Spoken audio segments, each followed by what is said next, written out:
dengan mengecek seluruh laporan dari pinjol-pinjol yang akan masuk ke dalam Slick OJK dan juga meminta lender untuk melunasi hutang-hutang yang galbay. Assalamualaikum warahmatullahi wabarakatuh. Apa kabar teman-teman semuanya? Semoga semua dalam keadaan sehat walafiat. Seperti hari-hari biasanya, nonton YouTube saya makin kuat mental, makin semangat, makin percaya diri untuk terus galbay dan menentukan bahwa galbay saat ini adalah jalan terbaik. Gitu teman-teman ya. Oke teman-teman, kali ini saya akan membahas tentang 28 pinjol keok di bantai galbay. Nah, kenapa bisa ini terjadi? Kita akan bahas secara tuntas. Tapi saya harapkan kalian semuanya sudah subscribe channel ini agar channel ini terus berkembang dan dapat memberikan informasi terkait buat kalian yang galbay. Oke teman-teman, ini dia buat kalian.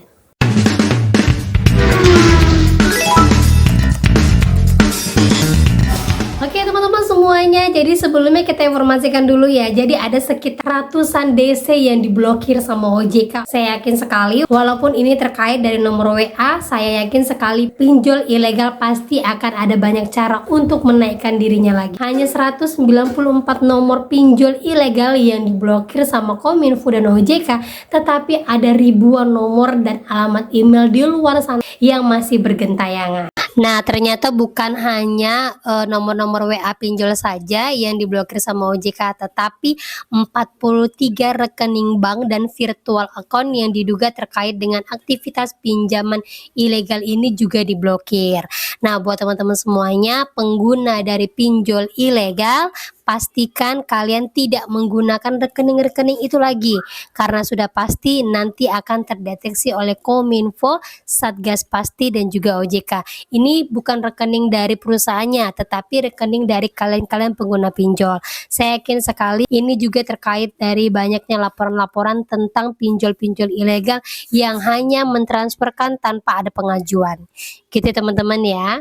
Nah, mudah-mudahan OJK tidak hanya memutuskan WA-WA-nya saja ya, tetapi semua server-servernya diputuskan biar tidak ada lagi yang namanya pinjol-pinjol. Nah, ini tanggung jawab dari OJK kalau kita lihat ya. Karena apa? Ya pinjol ini disediakan tempatnya gitu. Kalau tidak disediakan tempatnya pasti tidak akan ada sampai seperti ini. Gitu kan ya. Nah, lanjut lagi teman-teman ya. Jadi di sini ada sekitar 28 pinjol keok di bantai galbay. Ya, 28 pinjol ini terkonfirmasi belum bisa menyetorkan modal usaha kedua sebesar 7,5 miliar. Yakin sekali saya di antara 2 miliar yang sebelumnya ya, 2,5 miliar itu banyak sekali yang diulur-ulur sampai beberapa waktu ataupun sampai tahun-tahun berikutnya. Nah, sekarang 7,5 miliar kita bisa lihat sampai kapan pinjol ini bertahan. Nah, ternyata ke-28 pinjol yang belum memenuhi modal 7,5 miliar ini dikenakan sanksi. Ini pernyataan dari Agusman ya sebagai kepala eksekutif ke pengawas lembaga pembiayaan, perusahaan modal Ventura, lembaga keuangan mikro, dan lembaga jasa keuangan OJK lainnya. Ya, dia mengatakan saat ini terdapat 28 penyelenggara yang belum memenuhi ekuitas minimum sebesar 7,5 miliar dan telah dikenakan sanksi sesuai dengan ketentuan yang berlaku. Berarti kalau kalian galbay, yang disanksi itu adalah pinjolnya. Ya, jadi lanjutkan terus galbay, jangan pernah khawatir. Yang penting kalian harus tahu pinjol-pinjol mana saja yang wajib kalian hindari agar kalian terhindar dari yang namanya keluar kondar ataupun masuk ke dalam Slick OJK. Nah, buat teman-teman semuanya juga ya, baru-baru ini juga OJK dan API Kelimpungan dapat warning dari perbankan yang mengatakan bahwa ada sekitar 40-50% banyak sekali warga negara Indonesia, khususnya generasi Z yang sudah menikah, ditolak untuk pengajuan KPR. Nah, ini berimbas karena banyaknya gagal bayar yang tercantum di Slick OJK. Nah, itulah mengapa ke depan nanti semua pinjol-pinjol itu wajib masuk ke dalam Slick OJK. Tetapi sebelum masuk ke dalam Slick OJK, semuanya disaring dulu sama OJK dan AFPI. Dilihat dulu mana pinjol-pinjol yang bisa masuk ke dalam Slick OJK, mana yang tidak. Nah, terlebih-lebih lagi untuk pinjol yang gagal bayar, informasinya semuanya harus dilunaskan oleh para lendernya. Nah, ini ada pernyataan dari AFPI yang mengatakan bahwa pengajuan KPR ditolak karena gagal bayar pinjol. Nah, Persatuan Perusahaan Real Estate Indonesia mengatakan bahwa ada sekitar 40% pengajuan KPR ditolak gara-gara skor kredit yang tidak baik yang masuk ke dalam slik OJK. Dia juga mengatakan banyaknya para peminjam mengatakan bahwa pinjol-pinjol yang masuk ke dalam slik OJK itu sudah pada tutup. Nah, menurutnya untuk alasan perusahaan pinjol itu tutup dan tidak tahu mau bayar di mana itu bukan menjadi alasan.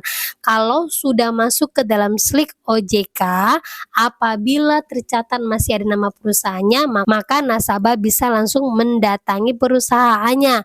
Tapi jika ada diketahui nama lendernya, nih ya, pasti ada representatifnya untuk memastikan bahwa niat baiknya untuk melunasi ini harus difasilitasi oleh perusahaan, atau memang ketika ada nama lender itu harus didatangi lendernya untuk bisa melakukan pelunasan.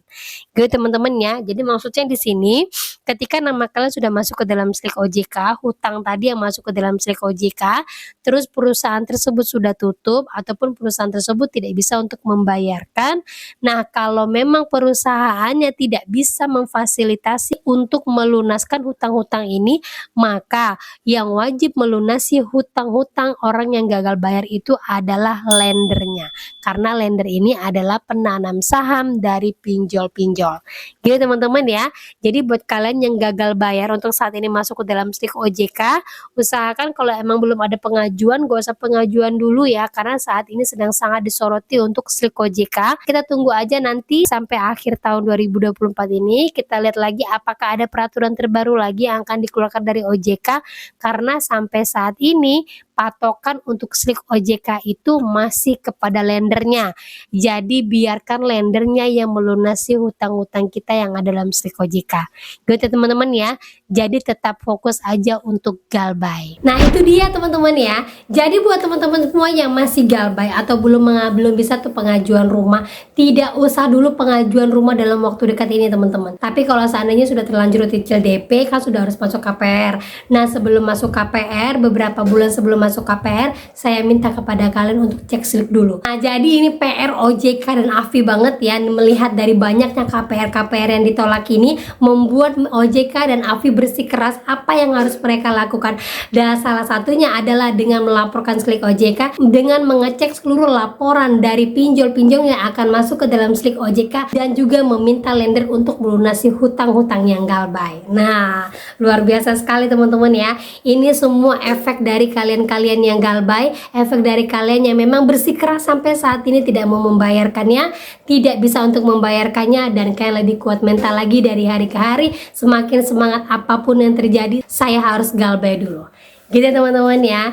Nah, itu dia yang bisa saya sampaikan buat kalian pada hari ini. Jangan khawatir lagi untuk galbay, karena pasti ada orang yang akan membackup kalian, karena ada para lender yang akan membackup kalian. Kuat mental saja. Kalau didatangi dia, kalian sudah tahu harus apa, dan kalian tetap update informasi terbaru tentang perpinjolan agar kalian makin semangat lagi. Gitu teman-teman ya.